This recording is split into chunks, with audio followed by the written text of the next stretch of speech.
Primeiro, boa noite a todos. Eu quero agradecer ao grupo Combeia pelo convite, às professoras, às coordenadoras Gisele e Jaqueline. Obrigado, gente, pela oportunidade aí da gente conversar um pouco sobre o bem-estar animal na bovinocultura leiteira. Só um minuto para eu colocar a apresentação.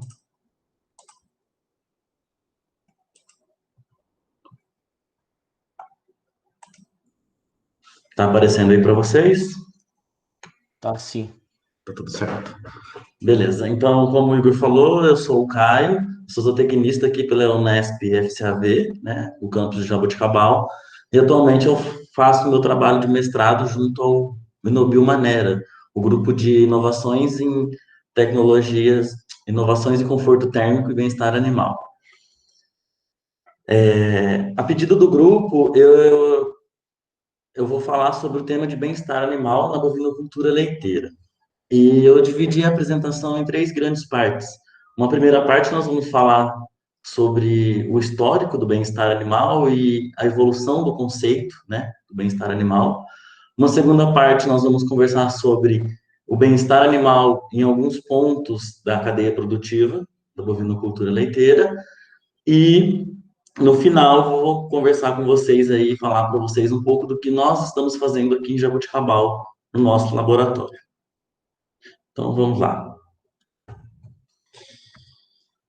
O Questões ligadas ao bem-estar animal teve início com a publicação de um livro chamado Animal Machines, da Ruth Harrison, em 1964. Nesse livro, ela começa a puxar a atenção, a focar, a falar, a criticar os sistemas produtivos na Inglaterra. Então, e isso teve uma disseminação grande entre a população, né? Que em 1965, então, foi criado o Comitê Bramel, que nesse comitê foi discutido questões relacionadas ao bem-estar animal, e lá foi definido inicialmente as 5 liberdades do animal, que dentro delas, tá dentro delas, né? Elas são que o animal tenha condições de virar, deitar, levantar, estirar os membros e ter cuidado com o corpo. Depois disso, lá em 1976, a Farm Animal Welfare Council já começou, a partir dessas 5 liberdades, em uma das reuniões delas, eles já começaram a criar recomendações de boas práticas de manejo no sistema produtivo. Essa mesma instituição, em 79, ela pega essas 5 liberdades dos animais e chama de 5 liberdades do bem-estar animal. E que tornou como base, né, para o que nós estudamos até hoje, que é o animal estar livre de sede, fome e má nutrição, livre de dor, de desconforto, livre de medo e estresse e livre para expressar seu comportamento natural. Com o decorrer dos anos, foram se desenvolvendo, então, pesquisas, e esse assunto foi tornando cada vez mais interesse do meio acadêmico e também da população. Então, em 1986, o conceito que é muito utilizado hoje ainda em bem-estar, o conceito de bem-estar animal, é o que o professor Donald Bloom publicou, que ele fala que o seguinte, que o bem-estar animal é o estado do animal em relação às suas tentativas de se adaptar ao meio que ele vive, certo? Posteriormente a isso, em 93, Duncan, ele já começa a pensar que além da relação do animal com o ambiente, a gente tem que preocupar, e eles conseguiram demonstrar de algumas formas que esses animais, eles têm emoções e sentimentos, que esses animais são seres sencientes, certo? Posterior a isso, Mello e Haig, eles publicaram em 94 o que hoje é muito utilizado, né, para avaliação do bem-estar animal, que são os 5 domínios do bem-estar animal. E aí, daqui a pouquinho, nós já vamos falar a respeito desses 5 domínios, certo? E o mais recente, de novo, a instituição Farm Animal Council, em 2009, ele publica o conceito do bem-estar animal, envolvendo todas essas questões físicas e mentais dos animais. Ela publica um conceito de uma vida que merece ser vivida, certo? Então, vamos lá aos 5 domínios do bem-estar animal. Então, Mellor, ele dividiu os 5 domínios em duas partes. Os componentes físicos, que... Um minutinho.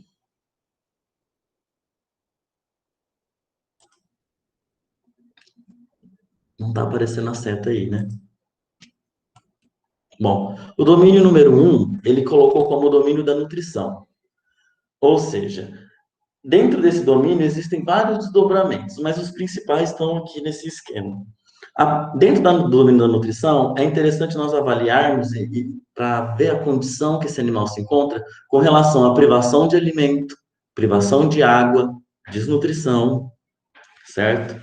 O outro domínio que ele colocou aqui como componente físico é o domínio do ambiente. E aí inclui todos os desafios ambientais que esses animais estão sujeitos quando eles estão dentro de um sistema produtivo. Seja frio, calor, falta de espaço, problemas de manejos, e aí uma série de outras coisas que nós podemos caracterizar aí e colocar dentro do domínio do ambiente.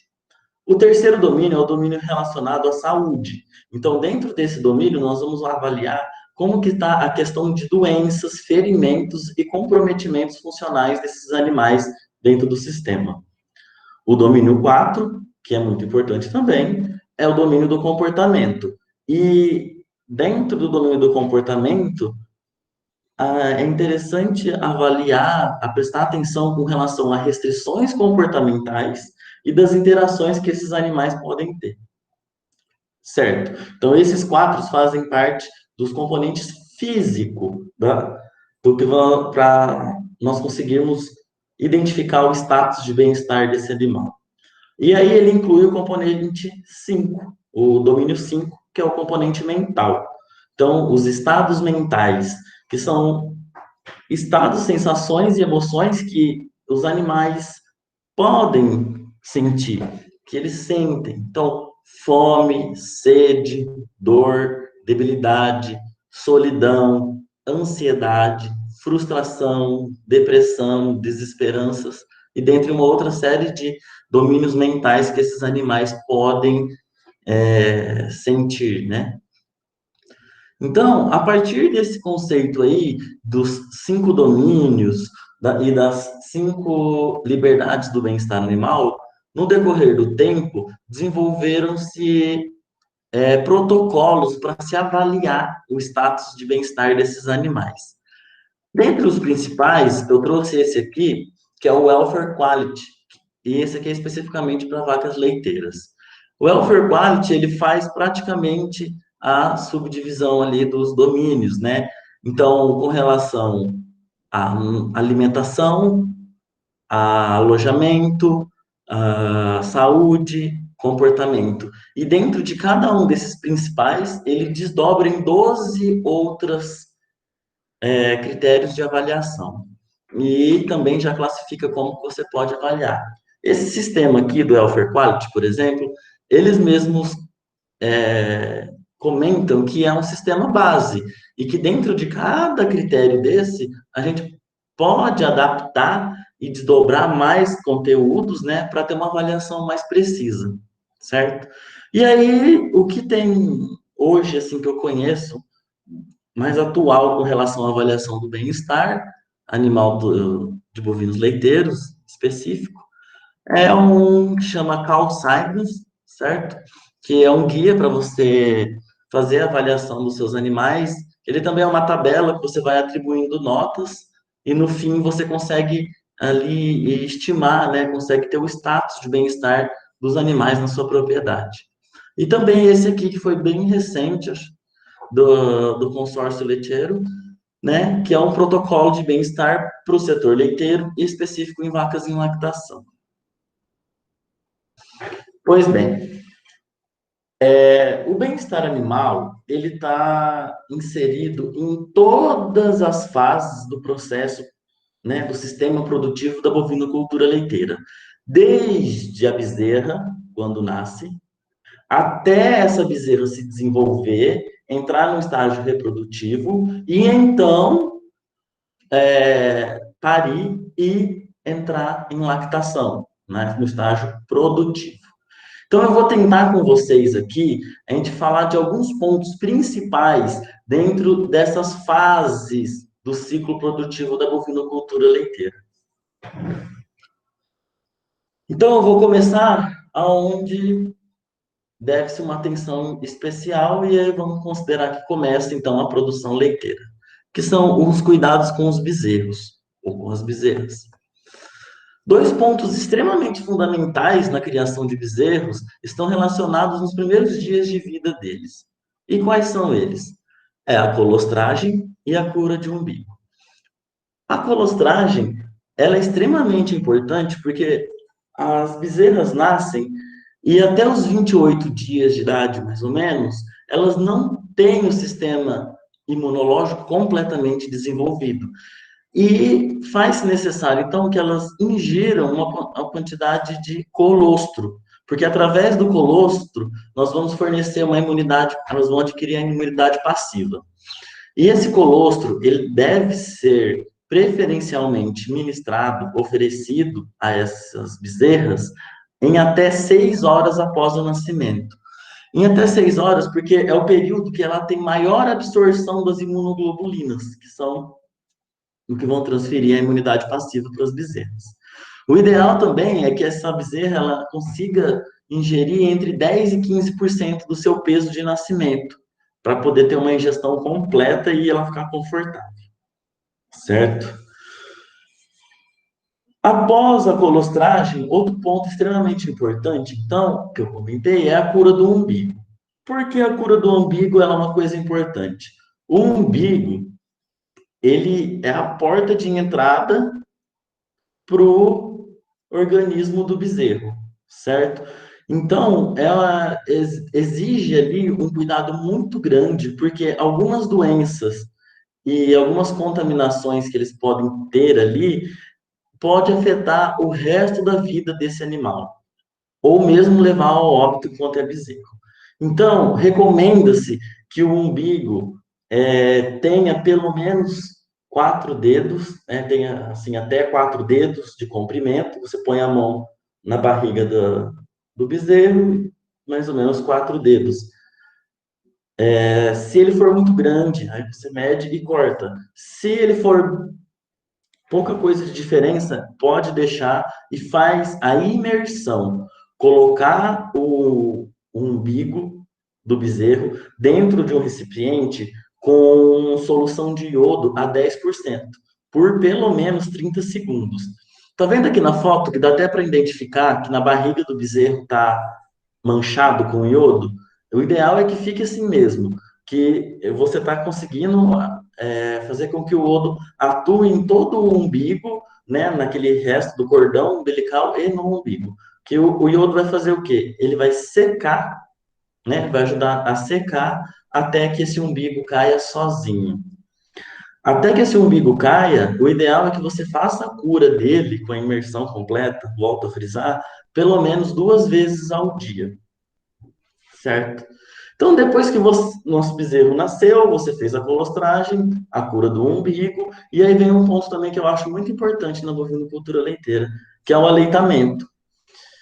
O aleitamento é um período muito importante na vida do bezerro, né? Porque é a primeira dieta que ele vai ter, é o leite, é a dieta líquida. Então, recomenda-se que esse aleitamento seja feito entre 10 e 15% do peso corporal do animal, de preferência de baldes com bico e pelo menos 2 vezes ao dia. Então, você pega esse total aí de 10 a 15% e fraciona em dois aleitamentos, certo? Ah, Caio, mas por que você está falando do balde com bico? Os bezerros, eles não, eles necessitam, né? Eles têm a necessidade da sucção, do movimento de sucção. Tanto é que alguns sistemas de criação com bezerros é, em sistemas coletivos, às vezes tem um problema muito sério. O que acontece? Após o aleitamento, o bezerro continua com essa necessidade de sucção, e aí ele começa a mamar a orelha do bezerro que está junto, ele pode mamar o umbigo, isso prejudica, ele pode mamar, às vezes, nas tetas mesmo de uma outra bezerra, e isso aí prejudica no desenvolvimento da glândula mamária futuramente. Então, assim, o balde com bico faz com que esse animal gaste um tempo para ingerir o leite e exercite bastante essa necessidade dele de sucção, de mamar. E outra coisa importante também do balde com bico é que, tá vendo a posição que ele está mamando ali? Ela é fundamental para que o leite passe pelo caminho certo, ou seja, que ele passe pela goteira esofágica, né, e vá direto para o restante do sistema digestório, já que os bezerros ainda não têm o sistema digestório completamente desenvolvido como ruminantes. E aí eu trouxe um trabalho aqui para vocês verem. Aqui eles testaram dois grupos. Um grupo com manejo convencional, era feito um aleitamento em baldes comum, punha o leite, deixava o bezerro mamar, tomar o leite. E o outro grupo, eles tinham um protocolo de boas práticas, né, de manejo. E o que era esse protocolo? Esse protocolo era fornecer o leite em balde com bico e fazer estimulação tátil, fazer um pouco de carinho por um período curto com esse bezerro, a fim de melhorar também a interação humano-animal, enfim. Aí, aqui, ó, nos 120 dias de idade, os animais, ó, no desmame, vamos olhar primeiro no desmame. Já dá para observar que teve uma diferença no peso desses animais, uma diferença aí de 2 quilos quase. E aos 120 dias, essa diferença fica maior. Então, assim, você mudar a sua atitude com relação à forma que você faz, né? Mudar a ideia de como que é feita uma coisa é interessante e tem bons resultados. Outra questão com relação aos bezerros é com questão ao alojamento. Como que eu vou criar? Aonde? Que jeito? Então, assim, existem N possibilidades. Eu trouxe aqui 3 fotos para ilustrar. A primeira foto é um sistema com os bezerros criados em piquetes bem pequenos, que ali eles possuem água e uma casinha do modelo da Embrapa, a casinha tropical. Nessa casinha, eles têm um lugar para colocar feno, né, concentrado, o volumoso, e também um coxo para poder colocar o concentrado. Então, esses animais ficam ali e eles têm a opção de entrar e sair e ficar onde bem entenderem em relação a essa casinha, para poder se abrigarem da chuva, da radiação, em algumas situações. A foto do meio é um bezerreiro que alguns chamam de argentino, outros de chileno, que ele consiste em uma estrutura de sombreamento com sombrite, uma tela que bloqueia a radiação solar. De um lado é colocado o coxo com comida e volumoso, do outro lado é colocado a água. E aí estica um fio de arame e o bezerro fica preso a uma coleira a esse fio. Então ele tem a oportunidade de ir para um lado, para o outro, e também tem um espacinho aí para se movimentar, certo? E esse último aqui é uma foto de um sistema de criação coletivo. Então, existem baias, né, dentro de um galpão aí, são baias coletivas, eles têm uma área de coxo e uma área de cama, certo? Outro ponto que é muito importante na criação dos bezerros é com relação ao desaleitamento ou desmame, porque é uma fase que ocorrem muitas mudanças na vida dessa bezerra, né? Então, ela vai deixar de ingerir o alimento que ela mais gosta, né? Que é o leite. Ela é mudada de local e de grupo de manejo, que aí entra lá nos animais desmamados. E esse aleitamento, existem formas da gente atenuar essa esse desagrado, né, para a bezerra. Então, uma forma é você fazer o desaleitamento ou desmame gradual, progressivo e gradual. E o que precisa para isso? Primeiro, é importante você avaliar algumas coisas do seu bezerro. Por exemplo, pelo menos 70 dias de idade, que espera-se que com essa idade ele já tenha adquirido pelo menos aí os seus 70 quilos de peso corporal e que ele já tenha seu sistema digestório bem desenvolvido e possua uma ingestão de sólidos considerável, que seja necessário para ele se manter. Ou seja, o leite ali, nesse momento, está passando a ser uma segunda opção, embora elas gostem muito. Outra coisa importante de Outra coisa importante com relação ao desaleitamento, ao desmame, é a saúde e o vigor desses animais. Então, tem que prestar bastante atenção, que não adianta meu animal ter preenchido alguns requisitos e com relação à saúde, ao vigor dele, ele ainda está debilitado, certo? E aqui ao lado eu trouxe um exemplo de uma forma de aleitamento e desmama progressiva gradual. Então, assim, do nascimento até o quarto dia é colostro, é fornecido colostro à vontade. Do quinto ao 20º dia, 6 litros de leite. E assim, de tempo em tempo, vai se diminuindo gradualmente a quantidade e a frequência que se faz o aleitamento. Até que chega ali por volta dos 70 dias, esse animal está consumindo 1 litro de leite, e aí eu avalio, ele está consumindo sólidos, o peso está legal, a saúde boa, então eu encerro com o aleitamento. Então, encerrou o aleitamento, a nossa bezerra sai do bezerreiro e é levada para alguma invernada, para algum piquete dessa propriedade. Aí ela torna-se, então, uma novilha ou uma bezerra de recria.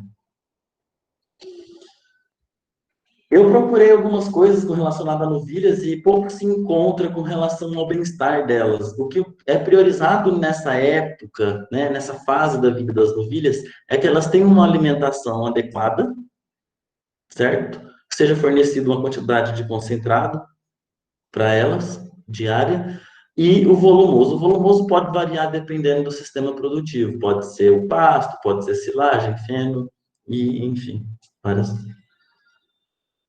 Nessa fase também é preconizado grupos de manejo, que levam em consideração no grupo de manejo o peso, a idade e o estágio reprodutivo delas. E aí eu falo, existem propriedades que segregam em pequenos lotes, esses lotes são assim entre 70 e 100, 100 e 30, enfim, uma série de lotes aí para essas novilhas irem passando, irem mudando a relação à alimentação e o manejo delas, até elas atingirem a idade reprodutiva. Outra coisa que se fala muito sobre elas é sobre a sanidade, com relação a parasitas, tanto endo como ectoparasitas, e também com relação à saúde. Aí a saúde a gente entra para a parte de vacinação, principalmente de brucelose, tuberculose, aftosa, que deve ser levada extremamente em consideração. Mas tudo isso que é falado, que eu encontrei, é esperando duas coisas. O sucesso da taxa de crescimento dessa novilha, para que ela atinja o sucesso reprodutivo e produtivo futuro. E aí eu questionei. E com relação à novilha? Existe alguma coisa? Deve existir pouco.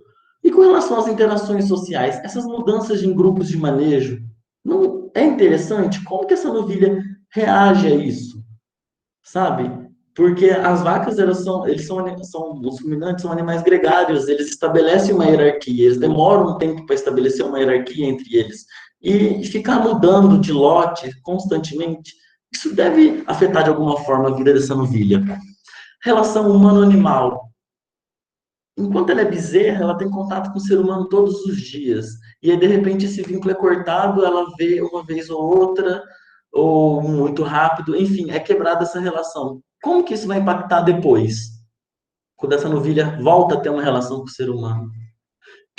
Existe algum tipo de abrigo, né, que esse animal pode, seja bom para esse animal sofre do estresse térmico, são lacunas que estão aí, né, no sistema e na ciência, né, para ser estudado. São coisas que precisam ser estudadas melhor. E aí, fuçando na internet, eu encontrei isso aqui que eu achei bem interessante, que foi publicado na revista Leite Integral, que são os 10 mandamentos da criação de novilhas. Foi o que eu achei, assim, falei, nossa, tem alguém começando a pensar, existem mais pessoas pensando nas novilhas. Então, amará os animais jovens sobre todas as coisas. Tem gente que só se preocupa com a vaca que está em produção. Não, você tem que amar os animais jovens também. Eles necessitam de cuidado, de atenção. Não tomará seu santo custo em vão. Gente, pegar uma bezerra e transformar numa vaca leva aí um tempo, pelo menos 2 anos. Isso tem um custo. Então, assim, se a gente for ficar levando em consideração toda hora o custo desse animal, a gente vai abrir mão de muitas coisas para ele que vai prejudicar ele. Então, assim, se você opta por fazer a recria, trabalhar com as novilhas, você tem que prestar muita atenção e não levar muito em consideração o custo. Guardarás o período de transição. Esse período de transição que eles falam é o período de transição em que a nossa novilha está deixando de ser uma bezerra, passa a ser uma novilha. É o período que ela está transicionando, assim, ela está entrando no período reprodutivo, na sua fase reprodutiva, entendeu? Isso é muito individual. Esse animal, nem todos vão, pode ter 2 animais que nasceram no mesmo dia, elas não vão desenvolver igual, elas não vão transicionar, elas não vão mudar ao mesmo tempo. Honrarás a boa genética. Esse é o único ponto que, assim, que eu sei que eu vejo muita gente falar, as propriedades preconizam genética, genética, genética. Concordo, tem que honrar a genética, só que você tem que dar condições para que esse animal expresse o seu potencial. Quinto, não matarás as novilhas de fome. Isso aqui, para mim, ele entra dentro um pouco do mandamento 2, do custo.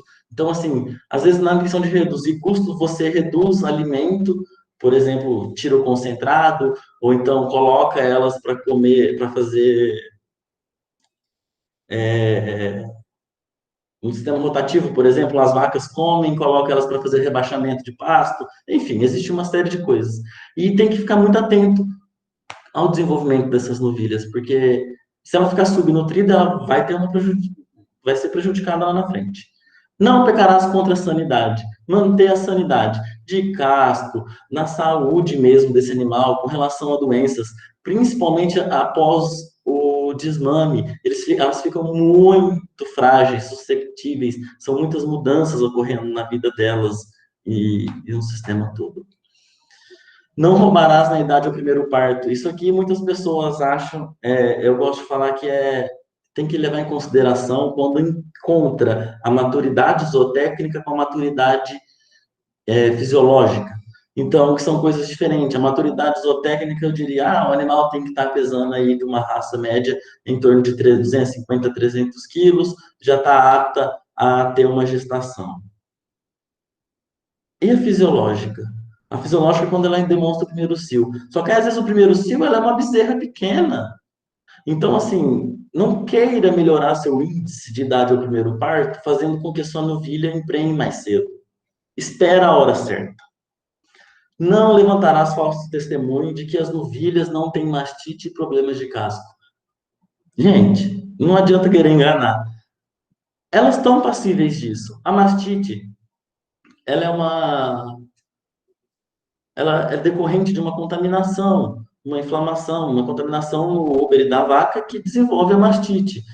E existem vários tipos. Um deles é a mastite ambiental, por exemplo, que o ambiente pode estar contaminado e vir a contaminar essa novilha. E também decorrente a outras coisas que podem acontecer na vida dela e na glândula mamária que vai ocorrer a mastite. E problemas de casco, isso está muito referente à nutrição e ao local que ela se encontra, certo? O 9, não desejarás novilha muito gordas. Também, o excesso, né, de gordura, o excesso de peso dessas novilhas ele vai prejudicar principalmente na fase reprodutiva, com relação à produção de óvulos e uma série de outras coisas. E também pode prejudicar aí no desenvolvimento da glândula mamária, uma vez que ela começa a depositar gordura ali, ao invés de tecido mamário. E, por último, não cobiçarás a vaca alheia. Que eu acho, né? O que eles quiseram dizer que não cobiçarás a vaca alheia? Não fica esperando que ela seja uma vaca, sendo que você não dá o tratamento adequado para ela, certo? Então, é isso com relação às novilhas, e fica aí esse pensamento de que há necessidade de estudo, de entender como que funciona melhor aí a fase de novilhas, certo? E aí vamos considerar então que a nossa novilha teve sucesso em tudo, ela ficou prenha, e aí ela é manejada de novo. Ela é mudada de novo de lote, e aí ela vai para o lote de vacas secas e vacas prenhas. Nesse lote, em especial as vacas que já tiveram alguma outra lactação, né, que estavam em lactação, é necessário a gente prestar muita atenção com relação à secagem dessas vacas. Por quê? A secagem, ela se faz necessária pelo menos 60 dias antes da data prevista de parição. Ou seja, mais ou menos 60 dias antes do provável dia do parto. Por quê? Para que ocorra a regeneração da glândula mamária, essa glândula tenha uma evolução e essa glândula se prepare para produzir um colostro de qualidade para a bezerra que vai nascer. Então, a secagem, ela não tem a ver só com a vaca, ela tem a ver também com a bezerra que vai vir depois. E aí, tanto para vacas quanto para novilhas, a gente tem que prestar muita atenção no estágio de gestação que elas se encontram. Então, esse estágio de gestação, por quê? Porque no terço final, o animal ele tem um ganho de peso corporal muito grande, porque a bezerra, né, o feto, ele começa a depositar uma quantidade maior de massa, ele começa a ganhar massa, ganhar peso. Então, assim, o crescimento dele é maior nesse terço final, e isso aí pode afetar em várias coisas na vida da vaca. Primeiro que ela fica maior, ela necessita de uma área maior de coxo, ela fica mais pesada, ela tem dificuldade de locomoção e algumas coisas. Isso prejudica, né, se tem competição na hora de alimentar, né? E outra coisa importante é esse período de transição que está aqui. Esse período de transição, que é muito discutido. Eu vi, teve um congresso, se eu não me engano, no Paraná, foi um congresso inteiro, um evento inteiro, discutindo só sobre período de transição de vacas, que consiste em 3 semanas antes e 3 semanas depois do parto. Nesse período, a vaca está deixando de ser um animal seco, que não produz, para ser um animal lactante, que está produzindo, que tem uma demanda energética muito alta para produzir leite, metabolismo acelerado. Então, nesse período de 3 semanas antes e 3 depois, ocorrem muitas mudanças metabólicas, hormonais, fisiológicas e de manejo também com essa vaca.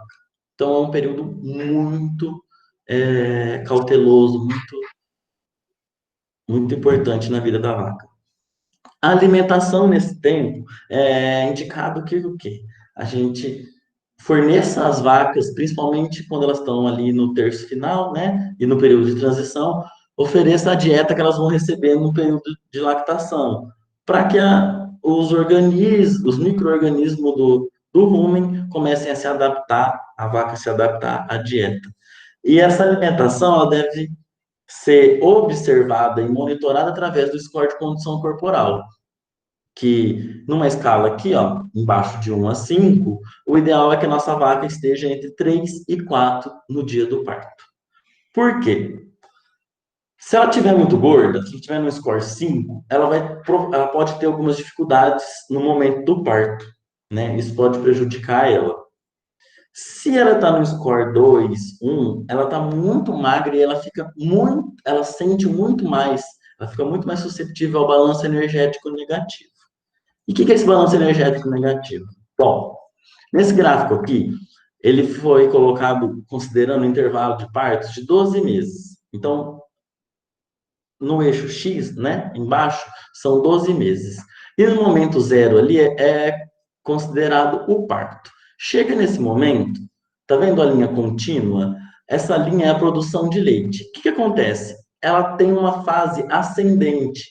Ela vai aumentando até que chega no pico de produção, que é por volta ali dos 70 dias de parida. Ao mesmo tempo, a nossa vaca estava limitada com relação à ingestão de matéria seca, porque ela estava com um bezerro dentro dela. Isso aí ocorre uma limitação física. E devido a essas limitações físicas, ao desenvolvimento do rumen, tudo, a ingestão de matéria seca, essa linha tracejada, ela é menor do que a linha de produção. Então, esse espaço entre a linha tracejada e contínua, ele é chamado de balanço energético negativo, que é quando o animal não consegue ingerir a quantidade de nutrientes, de matéria seca necessária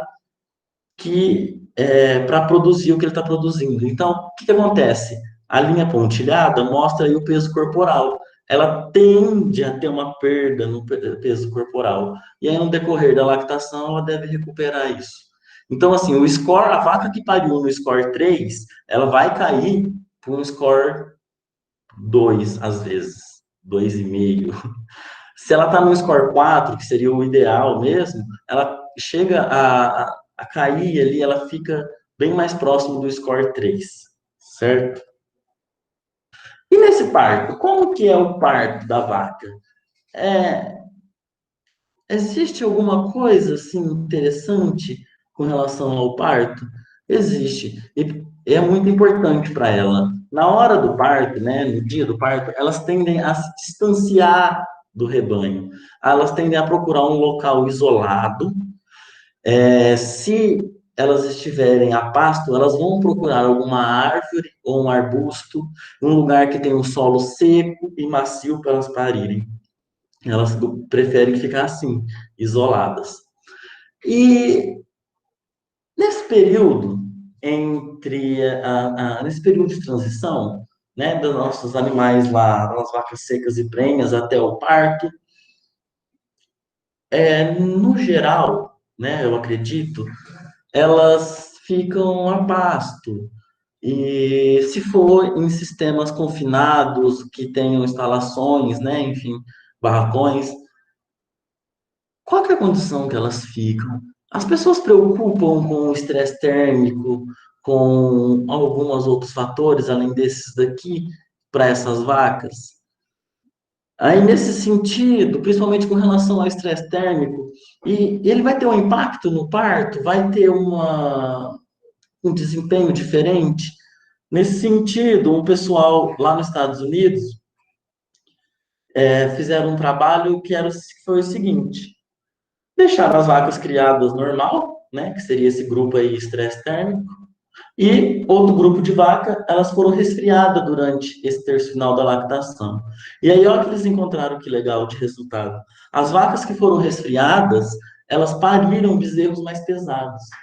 Isso aí é muito interessante por dois pontos de vista. O primeiro é que, se o bezerro está mais pesado, é que a vaca conseguiu mobilizar uma quantidade de energia maior para ele. Se ela mobilizou, é porque ela não estava tendo gasto de energia para se termorregular. Nós podemos interpretar assim. E outra coisa importante desse bezerro ser mais pesado é que isso vai ajudar muito no desenvolvimento desse bezerro ao longo da vida. Um bezerro mais pesado, ele tem mais massa, ele consegue, enfim, provavelmente ele vai ter uma taxa de crescimento, alguma coisa melhor, certo? Então, a nossa vaca pariu e tornou a protagonista do sistema produtivo, que é a vaca em lactação, certo?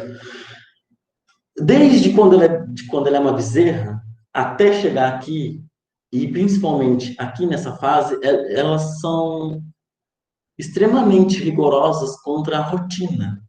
Elas separam parte do seu tempo para se alimentar, né? E aí está incluso buscar o alimento e ruminar, por exemplo.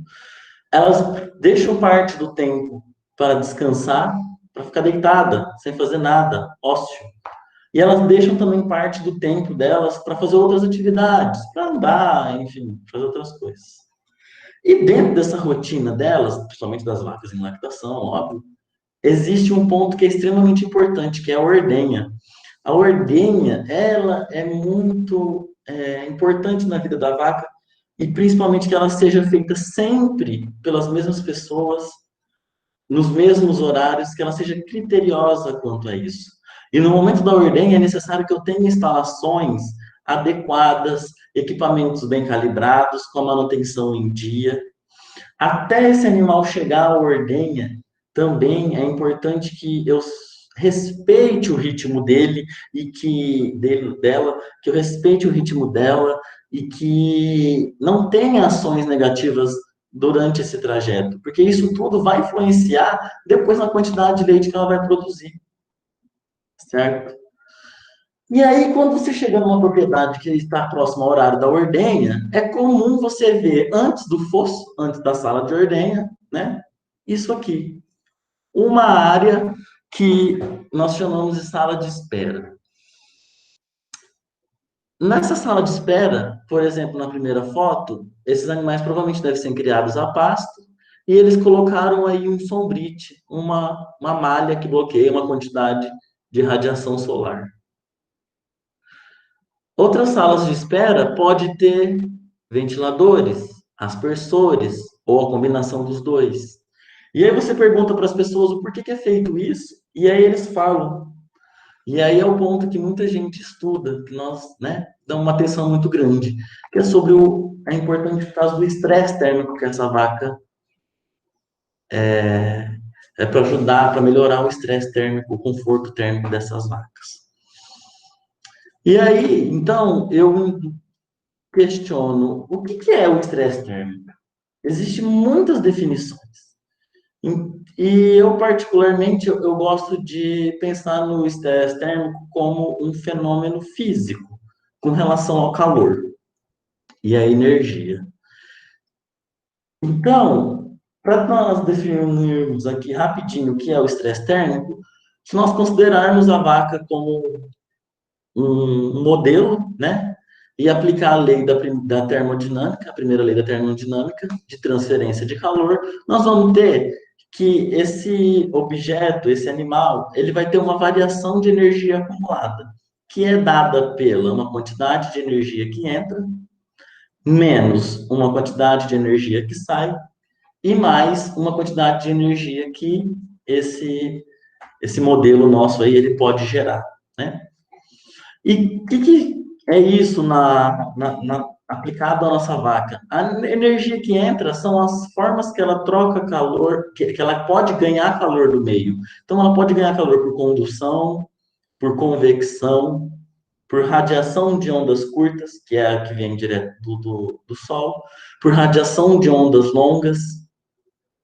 Ela pode perder calor de que forma? Também por condução, por convecção, que depende do deslocamento do fluido. Então, o que é o deslocamento do fluido? É a forma que o vento, no caso aí, nossos animais, que o vento se desloca sobre a superfície delas. Ela pode perder também por radiação de ondas longas, ela pode emitir radiação para poder dissipar uma quantidade de calor.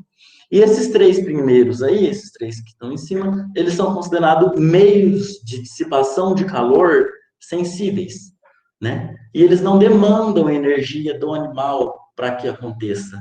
Agora, se eles não forem o suficiente, o que o nosso animal vai fazer? Ele vai abrir mão de alguns recursos dele para poder manter a sua vida, né? Para poder manter principalmente a sua temperatura interna, que não pode ter variações muito grandes ao longo do tempo. Então, elas utilizam de recursos de transferência de massa. O que é isso? A evaporação da superfície. E o que é a evaporação da superfície? É o suor. A taxa de sudação desses animais pode ser alterada e aí ajudar a transferir calor aqui da superfície do seu corpo para o meio. E também a evaporação respiratória. Então, nossos animais vão encontrar meios para poder ajudar a dissipar esse calor. E a energia gerada na nossa vaca corresponde aí à produção de calor metabólico. Então, tudo que o nosso animal ingere é metabolizado. Quando é metabolizado, ele vai gerar energia. Parte dessa energia o animal vai utilizar para suas funções vitais, certo? Para suas funções fisiológicas. Parte ele destina à produção e parte ele precisa dissipar, porque senão ele vai acumular essa energia dentro dele e ao fim de um período, isso aí vai acarretar em aumento da temperatura interna, por exemplo, e prejudica aí as funções fisiológicas e metabólicas do animal. Vamos entender como é que funciona isso então. Vamos pegar a nossa vaca, ela ingeriu uma quantidade de alimento e está produzindo aí uma quantidade de calor metabólico, certo? Aí, vamos considerar que a nossa vaca está no pasto. É que seria ali num pasto, né? O solzinho, a grama verde. Quando ela está ali no pasto, ela está sujeita a ganhar calor por radiação de ondas curtas, como eu comentei, a radiação que vem do sol.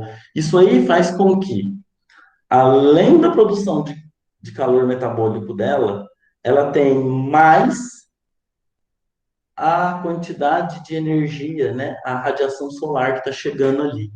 E agora ela tem que dissipar o que ela está ganhando e o que ela está produzindo. E também ali no ambiente, ela pode ganhar, né, do ambiente um pouco de calor com a emissão de ondas longas desses objetos, dessas coisas que estão em volta dela ali, que está ao redor.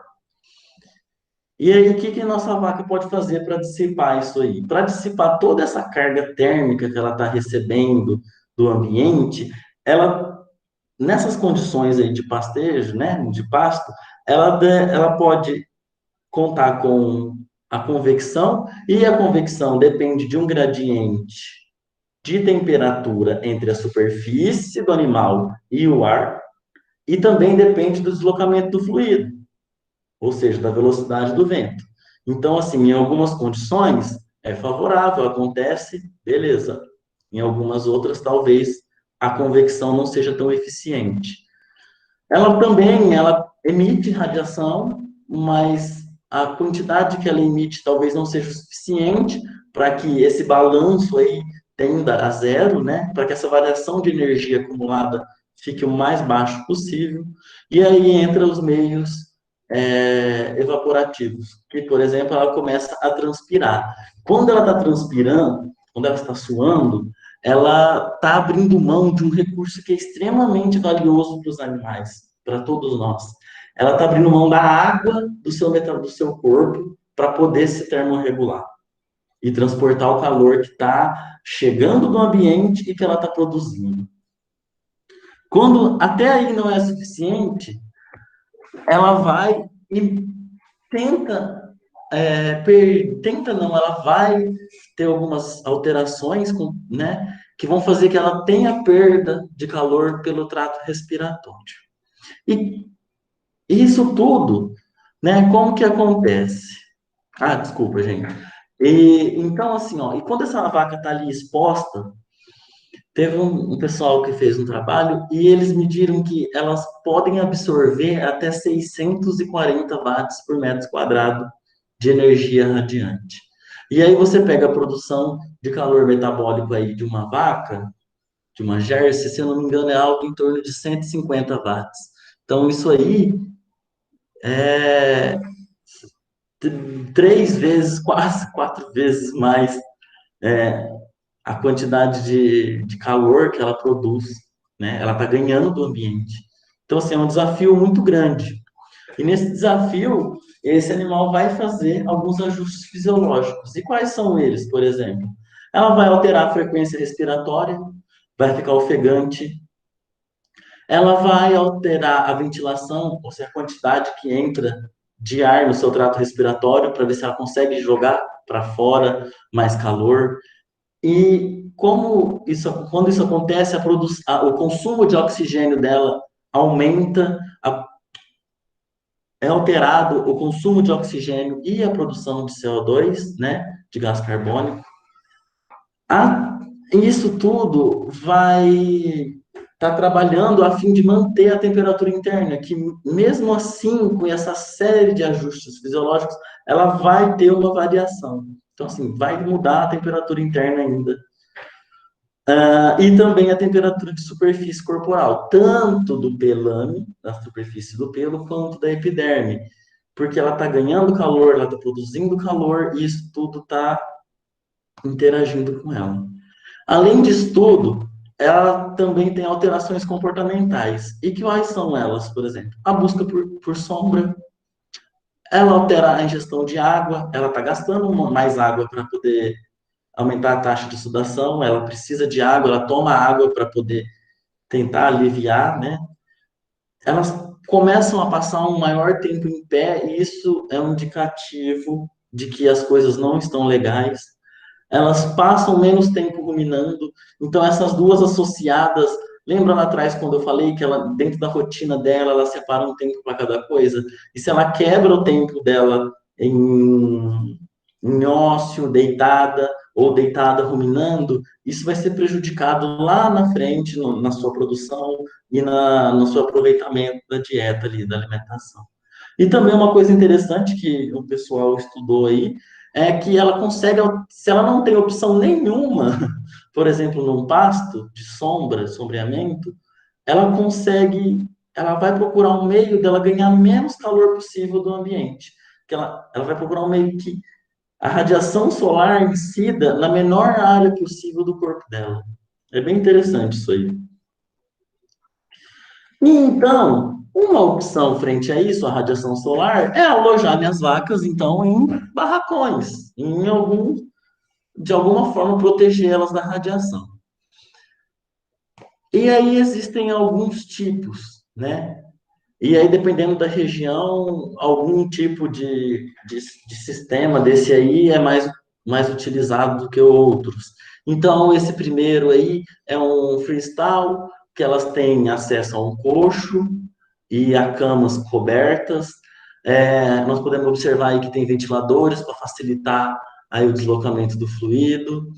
A segunda foto aqui em cima é um galpão de compost barn, que é uma coisa que está crescendo muito, que eu vejo aparecer mais, está se falando bastante. Então, com o intuito de proteger nossas vacas e dar uma cama de qualidade também ali para elas. Ali embaixo, essa mais em azul, é uma coisa muito interessante que eu vi esses dias na internet. É um compost barn associado a um túnel de vento. O que é esse túnel de vento? É o que utiliza muito na avicultura. Então, de um lado do barracão, eu tenho placas evaporativas, do outro eu tenho ventiladores. E eu faço com que o ar de fora passe por essas placas evaporativas, esse ar perde calor ali e entra com uma temperatura mais baixa. Quando eu faço isso, eu estou favorecendo que dentro daquele ambiente as trocas de calor pelos meios sensíveis sejam mais eficientes, entendeu? E o mesmo acontece ali na última foto, que é a Fazenda Colorado, né? Não sei se vocês já ouviram falar. Ali é um barracão de 20 mil metros quadrados que é climatizado com esse sistema aí também com painéis com placas evaporativas. E então, assim, são sistemas extremamente interessantes, mas que eu acredito que tem um custo muito grande, né? E também, mesmo dentro deles, é importante a gente ficar em constante atenção, bem atento em como que está esse microclima que a gente cria. Ali embaixo dessas telhas, como que está a concentração de gases? Amônia e outros gases que elas defecam, urinam ali. A temperatura do ar ali dentro, nas horas mais quentes do dia, como que está? Porque às vezes pode ser que não esteja tão bom para elas. Às vezes a gente precisa de mais algum mecanismo, mais alguma coisa para poder favorecer. Isso é realidade, muitas dessas coisas tem no Brasil, sim, mas a maioria dos produtores de leite são pequenas propriedades e hoje tem-se muitos animais criados a pasto. E os animais que não são criados totalmente a pasto, eles passam, às vezes, um período do dia no pasto. Eu conheço uma propriedade que eles têm o compost barn, mas as vacas passam apenas o período mais quente do dia no compost. Os outros períodos elas ficam com acesso, na verdade, elas têm acesso livre ao compost e ao pasto. Então, são sistemas mesclados. Quando esses animais estão ao pasto, expostos à radiação, eles experimentam aí, né? Esses autores aqui, eles escrevem que dentro das zonas intertropicais, essa faixa vermelha aí no meu gráfico, aí no desenho, que é onde o Brasil está a maior parte inserido, né? Ali dentro dessa maior parte.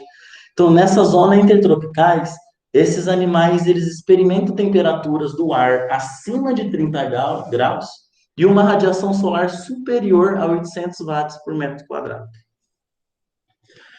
Com essa loucura toda e com relação ao custo que, às vezes, uma instalação daquela que nós olhamos ali atrás tem, com o custo que ela tem, pensou-se, então, em vamos tentar deixar nossos animais ali no pasto, mas fornecer uma sombra, porque aí a sombra vai bloquear uma parte, né, dessa radiação que está chegando até ele. E aí, teve um pessoal que fez um trabalho e eles observaram que o uso de sombra, ele atingiu o pico máximo, as vacas procuraram mais a sombra no horário que a radiação solar foi maior. Entendeu? E aí, dentro dessa linha, o outro pessoal, eles observaram que a radiação solar direta, né, quando o animal está exposto ali, no intervalo de 500 a 700 watts por metro quadrado, vai motivar as vacas a pararem de comer para ir buscar sombra. Então, a sombra passa a ter uma tensão aí, e ela passa a ser muito importante. E a radiação solar também, que é o que a gente deve ficar de orelha em pé. Então, a pessoa que, né, está limitada com recurso, fala, bom, vou fazer um sombreamento. E aí você pega e pensa, mas qual tipo de sombreamento? Artificial? Natural? Ah, mas o artificial, existe sombrites, que são as malhas que bloqueiam uma parte dessa radiação. E aí tem malha que bloqueia 30, 50, 60, 80 ou 100% da radiação. Ah, não sei qual que eu vou usar, vou pôr telha mesmo.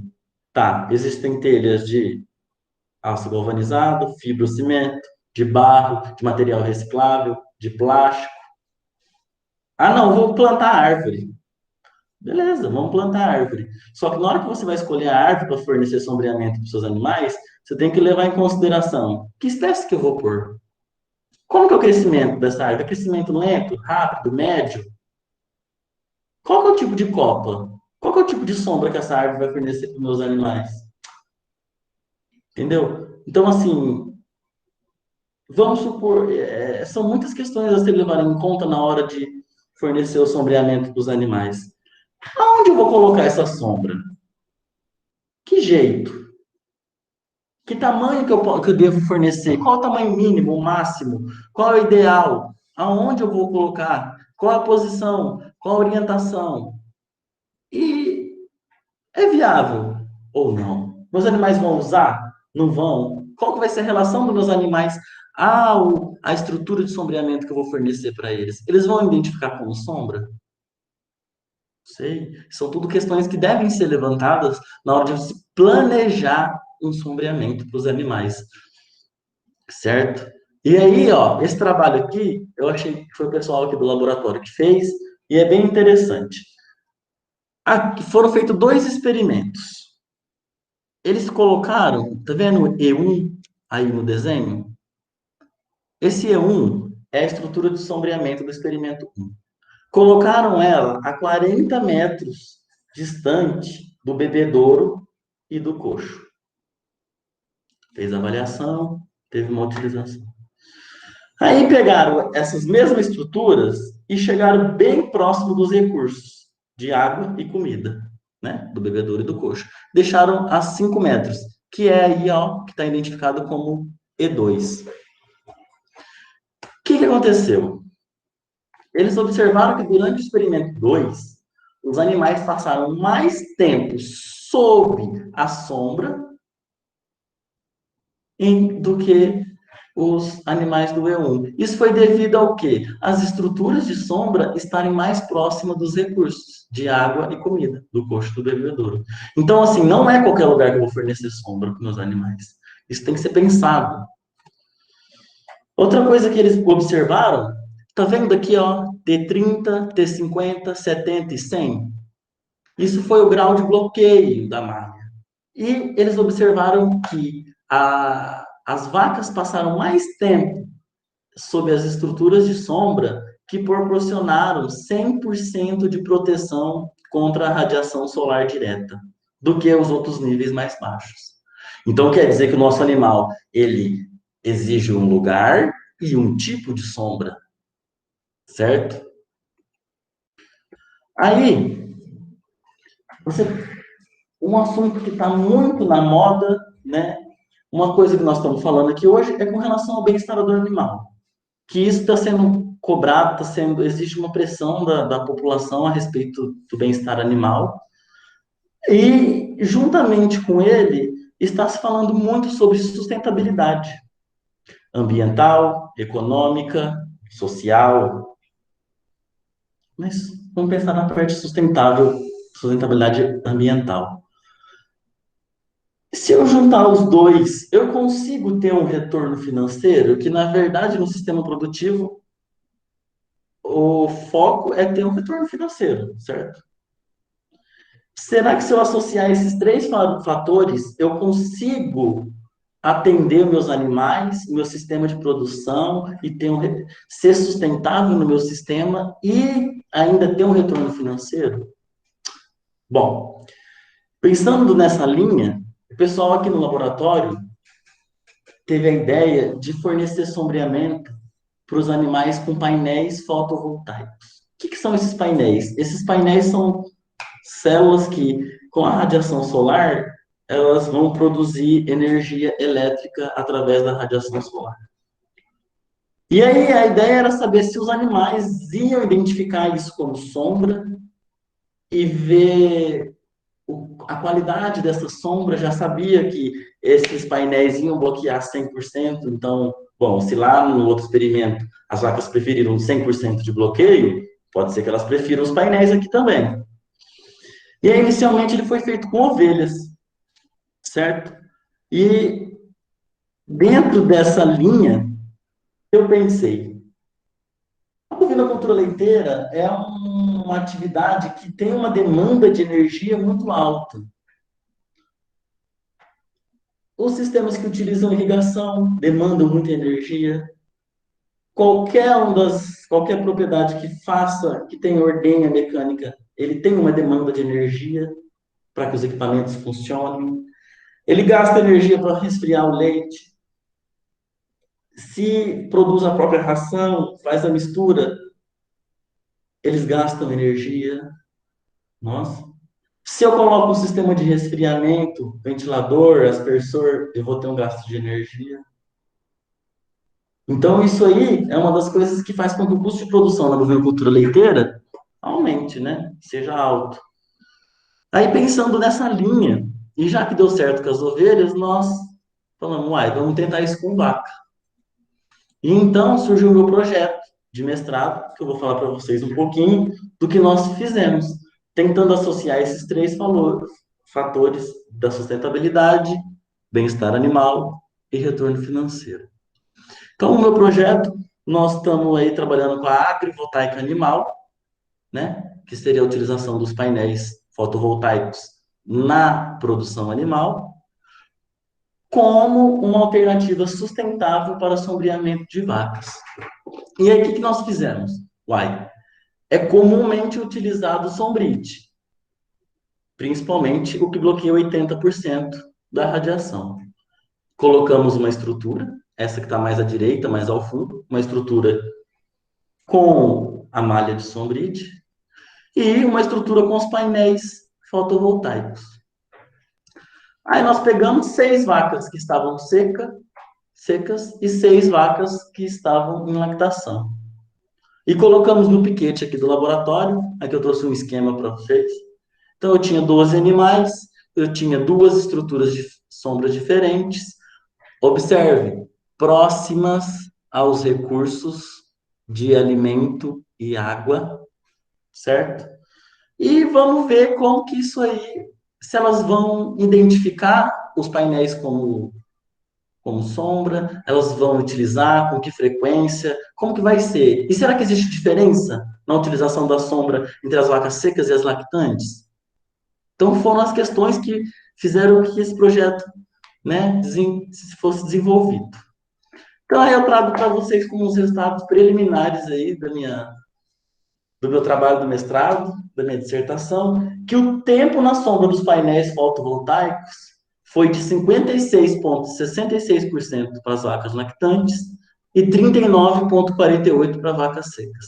Isso quer dizer que o quê?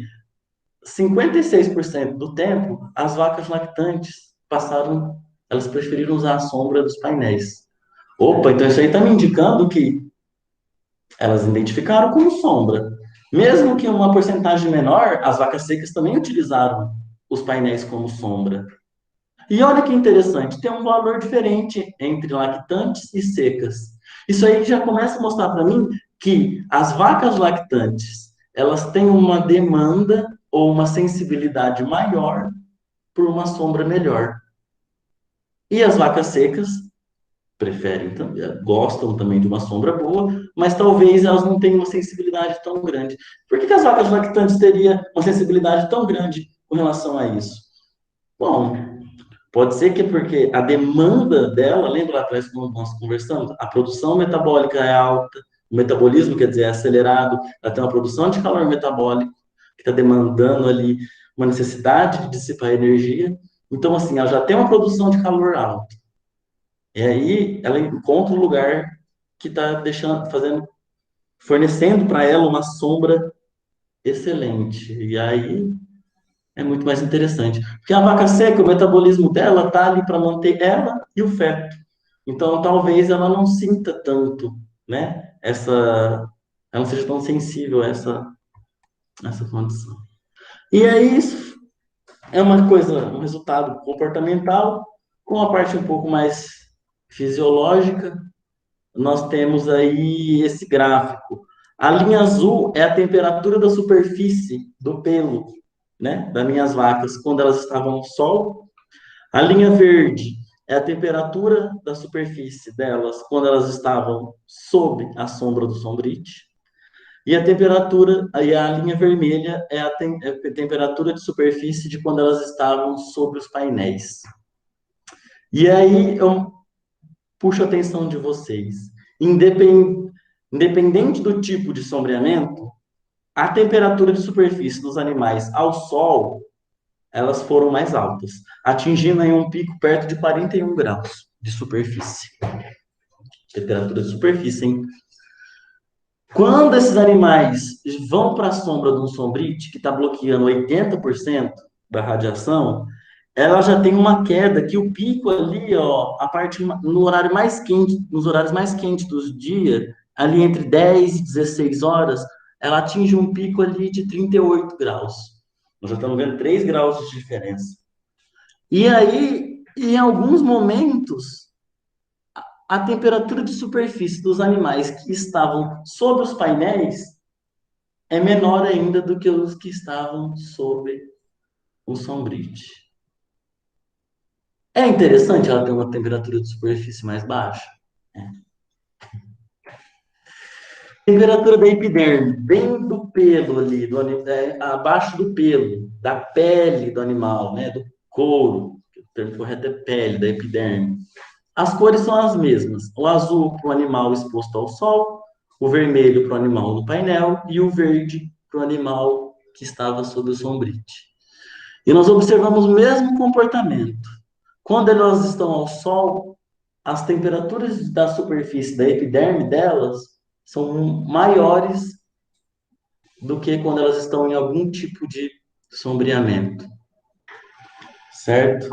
E aí vocês devem estar se perguntando, tá, Caio, você falou sobre comportamento, dessas temperaturas de superfície pouco da fisiológico. Mas e em relação à parte de bem-estar, tá beleza. Mas em relação da sustentabilidade e da parte e do retorno financeiro, que que, que vocês conseguiram?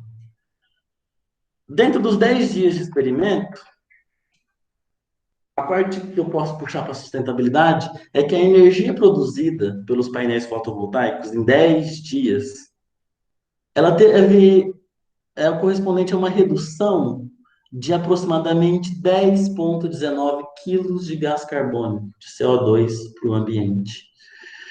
Porque foi gerado 113,25 quilowatts-hora de energia elétrica limpa.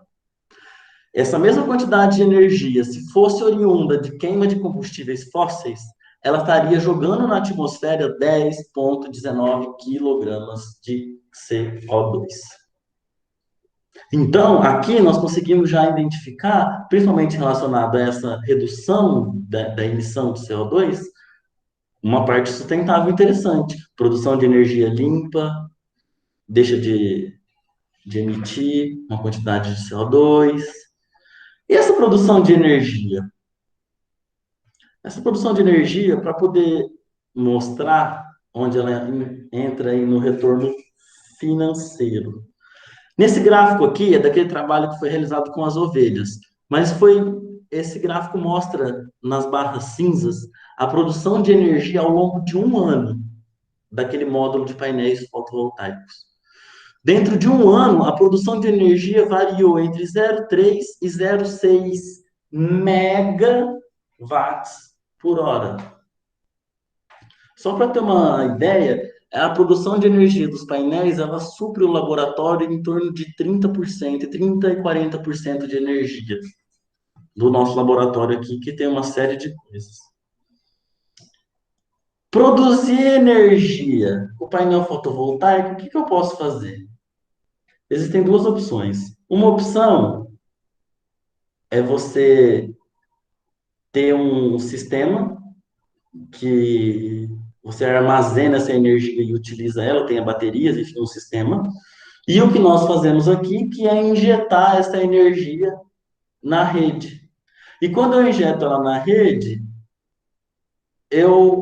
essa quantidade que eu produzi de energia é abatida na minha conta de energia elétrica. Olha o retorno financeiro aí. Os painéis, eles têm uma durabilidade aí de 25 anos. E o payback, o retorno só dos painéis, sem analisar a produção de leite, por exemplo, inclusa isso aí, o payback, que é o retorno do seu investimento, ele dá em torno de 3,8 a 4 anos. Então, passa a ser uma coisa interessante financeiramente. Com relação à parte ambiental, eu volto a frisar aqui no gráfico, a linha preta contínua, a produção de CO2, que variou aí dentro de um ano de 0,15 a 0,3 toneladas de CO2 que deixaram de ser emitidas para o ambiente. Então, associar esses três fatores, né, a sustentabilidade, o retorno financeiro ao bem-estar animal, ele traz um ganho extremamente importante e interessante para o sistema produtivo.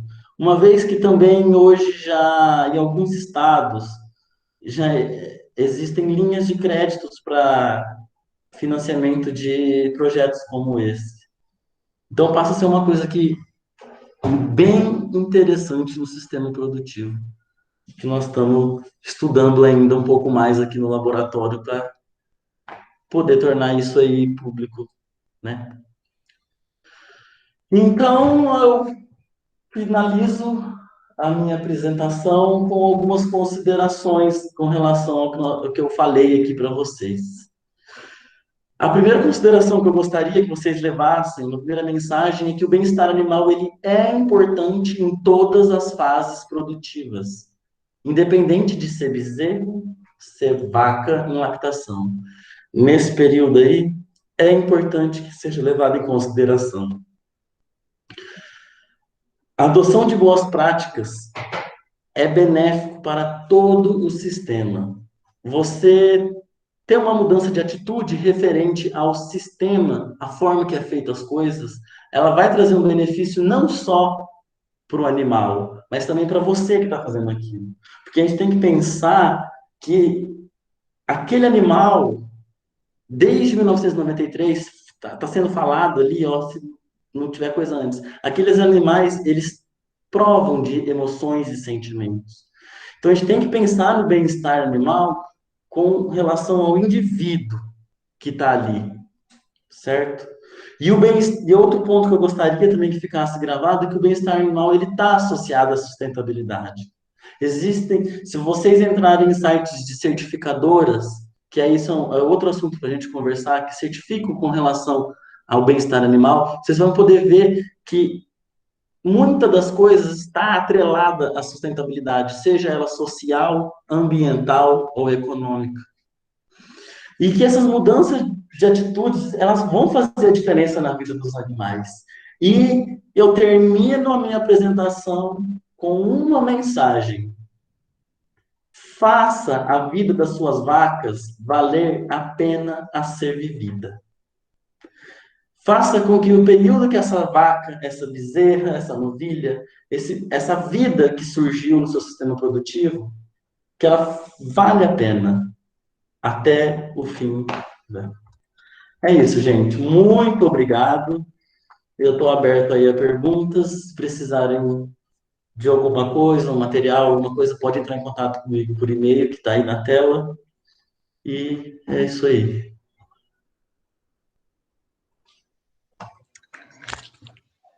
Caio, que é a Carla, presidente do Combeap. Eu queria agradecer primeiramente você pela palestra, pela disposição de estar participando aqui com a gente. Queria pedir desculpas pelo imprevisto que aconteceu antes da palestra, mas no final deu tudo certo, a gente conseguiu realizar a palestra, finalizar ela. Queria agradecer também todo mundo aqui que está participando, né? Que tirou esse tempinho para poder conhecer um pouco do bem-estar na bovinocultura leiteira, que é um tema que a gente está abordando durante o ciclo de palestras e tem sua igual importância também na bovinocultura leiteira, né? E agora a gente vai abrir o espaço para o pessoal fazer perguntas, tirar algumas dúvidas e depois a gente faz o encerramento. Então, quem tiver interesse de tirar dúvida, pode abrir o microfone e fazer a pergunta diretamente pelo microfone, ou se preferir, pode estar mandando aqui pelo chat, que a gente vai ler e o Caio vai estar respondendo, se for possível.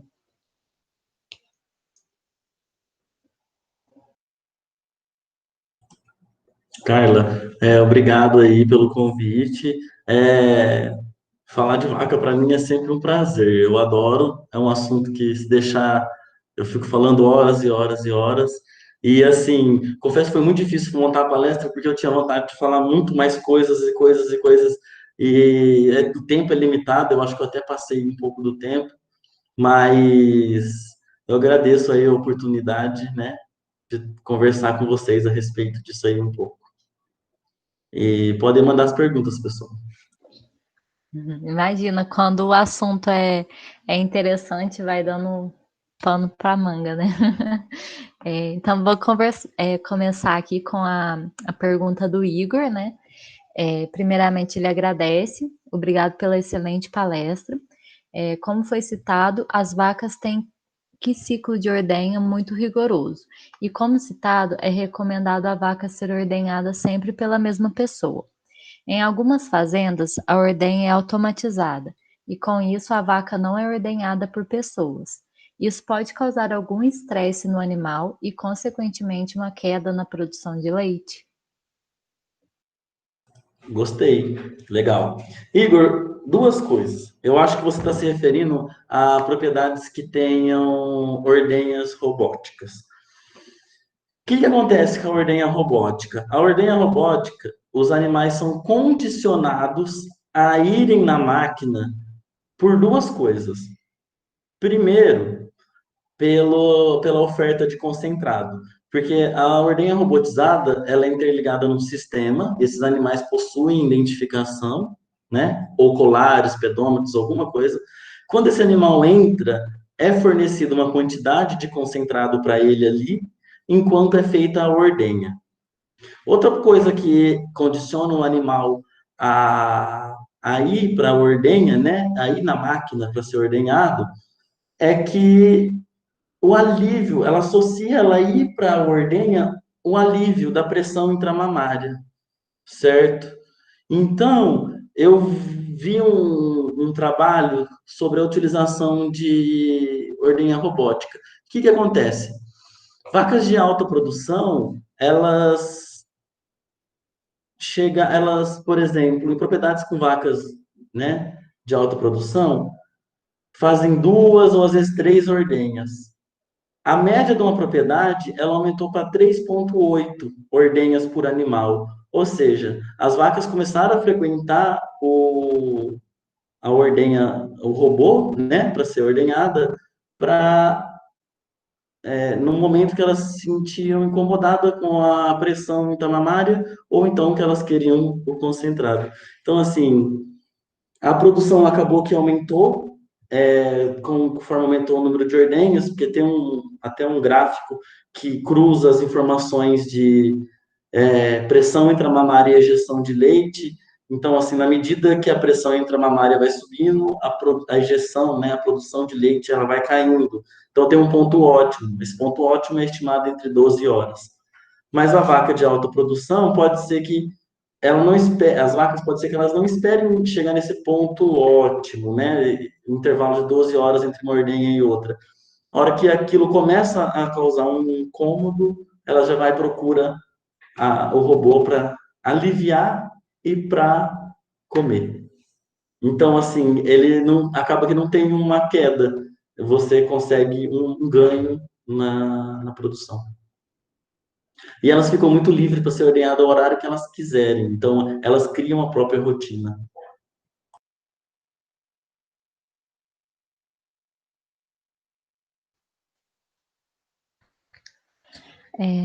Muito obrigada. E tem uma pergunta também da Valéria. Primeiro, ela também parabeniza pela palestra. E ela queria saber quanto aos bezerros, a maneira de causar o menor estresse ao bezerro na questão de identificação do animal. Qual a mais indicada? Certo, Valéria, interessante. Eu não falei sobre procedimentos, por exemplo, dolorosos que devem se ter uma atenção muito especial também aí nos bezerros. Um deles é a mochação. Então, hoje já se existe alguns protocolos, existem meios de se fazer uma mochação que seja menos agressivo possível para o animal. Então, você faz anestesia, analgesia e isso é amenizado aí para o animal, para ele não sentir dor. Com relação à identificação, com a identificação de bezerros, eu já vi algumas coisas, e assim, o que eu particularmente acho interessante. Logo que o bezerro nasce, faz-se um furo, somente o furo na orelha dele, mas logo assim, de preferência nas primeiras horas. Por quê? A orelha, ela tá com a cartilagem bem mole e tá bem menos irrigada, vascularizada. Então, a chance daquele furo que você fez desenvolver uma miíse e dar infecção, contaminar, é muito menor. Mas na identificação tem que tomar muito cuidado no local que vai ser feito. Então, eu estou falando da identificação com um brinco. Então, assim, ou você faz esse furo, mas existem manuais que mostram tem dois nervos principais na orelha dos bezerros, né? Então, o local exato, melhor para se colocar, né? E para se colocar o brinco, fazer o furo, que vai, né? A mesma coisa. Então, Então, isso é tipo assim, é o que eu preconizaria. Fazer o furo, passa, então, algum remédio, alguma coisa para evitar que moscas e insetos sentem ali. E depois que cicatrizado, esse animal tá maior, você vai lá, por exemplo, um unguento, Valéria. Você vai lá e coloca o brinco que precisa, e esse furo já está cicatrizado, e esse animal tá maior, enfim, você causa um estresse menor aí para ele. Eu acho que é um ponto bem interessante, viu, Valéria?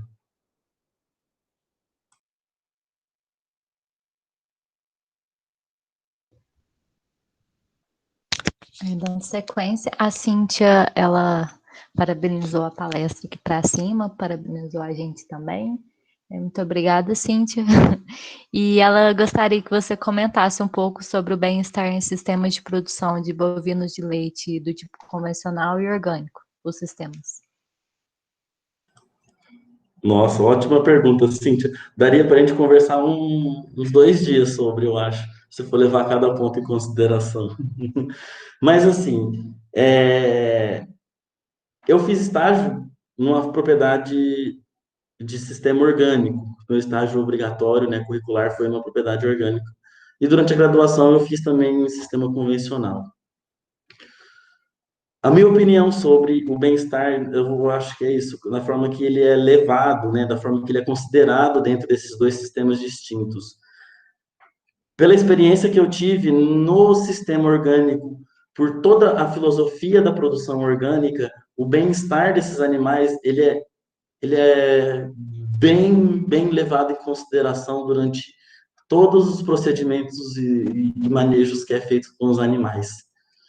No sistema convencional, é levado, mas ele está sendo levado a sério, está sendo levado muito em consideração agora por uma questão de pressão, uma pressão muito grande em cima disso.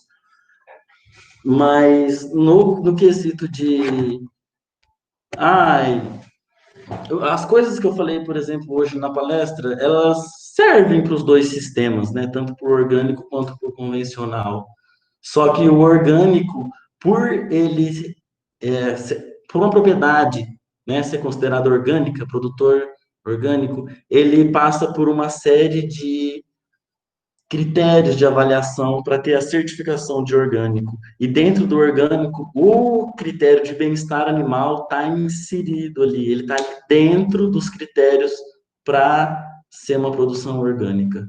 Então, assim, dentro do orgânico também é uma pressão, mas eu acredito também que seja bem por conta da filosofia da produção orgânica. E no convencional, então, depende muito mesmo do proprietário, da filosofia da empresa. Vamos chamar de empresa, né? Da propriedade ali. Eu acho que vai mais da filosofia dele, do que ele quer passar e do mercado que ele quer atingir. Não sei se era isso, Cíntia. Qualquer coisa você. Muito obrigado, Kai. Era isso mesmo. Parabéns pela apresentação. Obrigado. Mais alguém tem alguma dúvida? Algum questionamento? Eu tenho uma curiosidade a respeito do compost barn com o túnel de vento. Eu queria saber se você teve acesso a algum estudo entre esses dois tipos de instalação.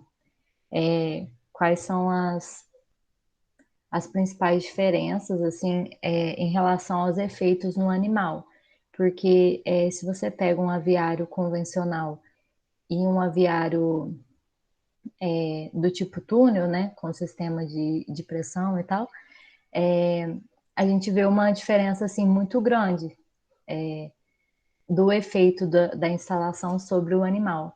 E só que é uma ave, né? Tipo, é um galpão gigante para uma ave muito pequena, um animal muito pequeno. Então eu queria saber nessa questão do bovino de leite, como que afeta ele assim, se você tem essa informação. Carla, legal, gostei da pergunta.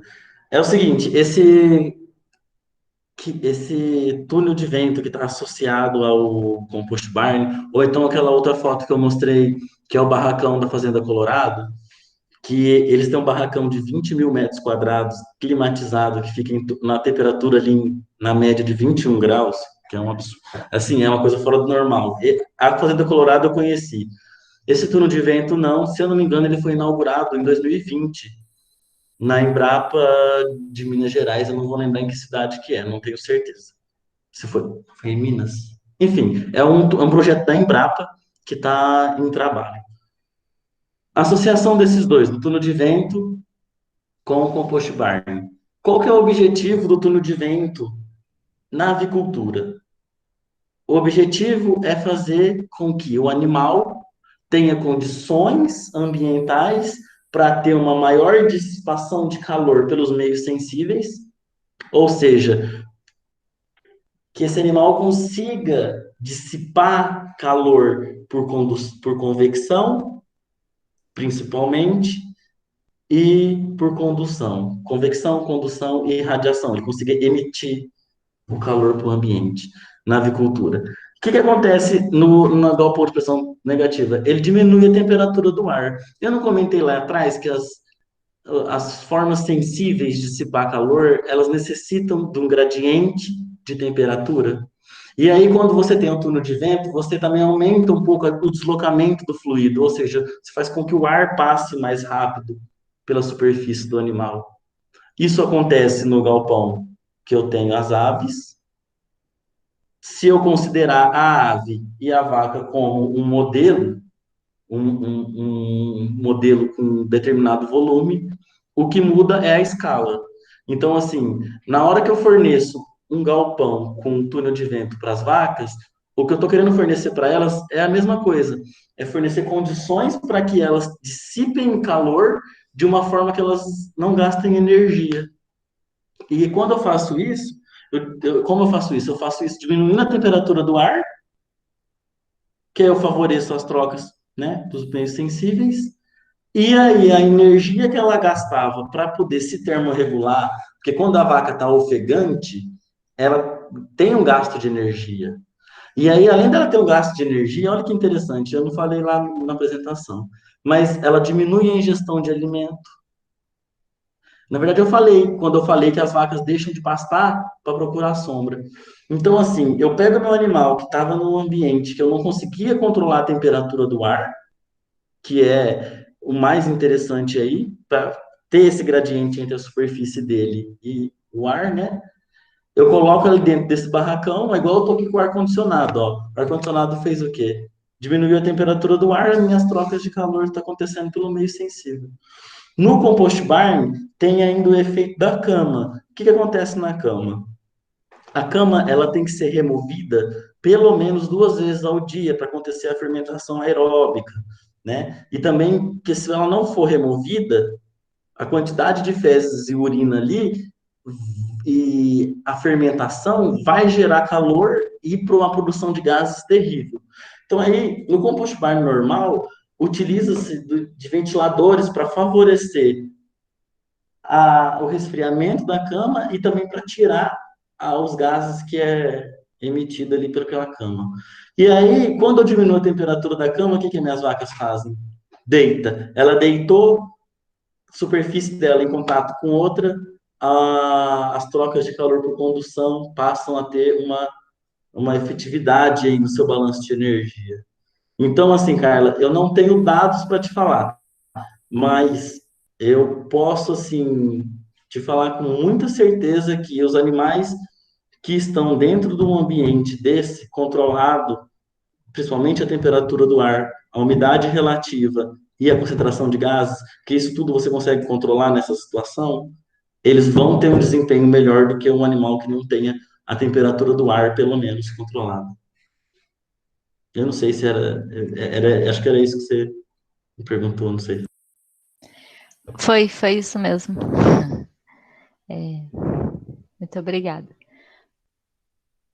Bom, eu acho que aqui no chat não temos mais perguntas.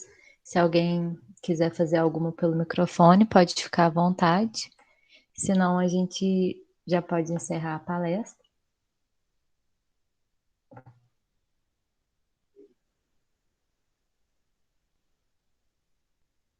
Bom, então, queria mais uma vez, em nome do Núcleo de Estudos em Construções Rurais e Bem-Estar de Animais de Produção, o COMBEAP, agradecer sua participação, sua disponibilidade, seu interesse de estar participando com a gente, nesse que é o nosso primeiro ciclo de palestras, e a gente já está abordando o bem-estar animal dessa forma, né? Conseguimos abordar todos os sistemas de produção animal. Então, está sendo muito interessante para a gente e eu acho que para todo mundo que tem participado com a gente aqui. Então é isso, muito obrigada pela participação de todos, pela sua participação, Caio. E vamos marcar mais alguns eventos para realizar juntos aí. Obrigado, Carla. Obrigado o pessoal aí do Combeap, as professoras Gisele e Jaqueline, que são as coordenadoras. Muito obrigado aí, pessoal, pela oportunidade. E quando precisar, estamos aí à disposição para poder conversar um pouquinho sobre bem-estar, vacas, enfim. É uma satisfação para mim falar sobre isso. Obrigado, gente. Obrigado a todos também que estavam aqui assistindo. Eu gostaria só de lembrar também que, assim como essa palestra, todas as outras que a gente já teve no ciclo de palestras, elas estão disponíveis no nosso canal do YouTube. Então é só entrar lá, Combeap UFLA, que vai estar disponibilizado para quem quiser assistir de novo ou para quem não conseguiu assistir, aí elas vão estar lá. Então, muito obrigado, boa noite a todos e bom resto de semana.